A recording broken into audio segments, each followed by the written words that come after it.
Menga Xudoni qarg'ishi edi. Men bitta katta gunoh ish qilganman. Juda katta ish qilganman. Bu meni tashlab ketgan xotinim bo'ladi-ku, bivshi. O'sha birinchi uchrashgan kunimiz patir sotib kelgan paytim u bilan parkda uchrashishga kelishgandik. O'sha payt telefonim kissamda edi. Kutilmaganda farg'onalik qiz telefon qildi menga. Birinchi uchrashuvimizda u menga o'sha bosim o'tkazishni boshladi o'sha payt. Yo meni deysiz, yo uni deysiz, bu kim bu qiz bolaman hozir? Rezko qo'limga telefon tortib oldi. Birinchi martada o'sha rezko bosim o'tkazishni boshlandi. O'shanda ko'zim ochilmaganman.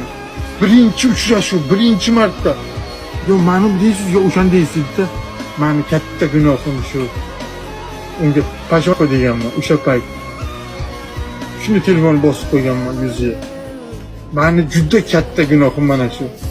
Pok halol sevgim yuziga tupurganman. O'shaning uchun meni Xudo urib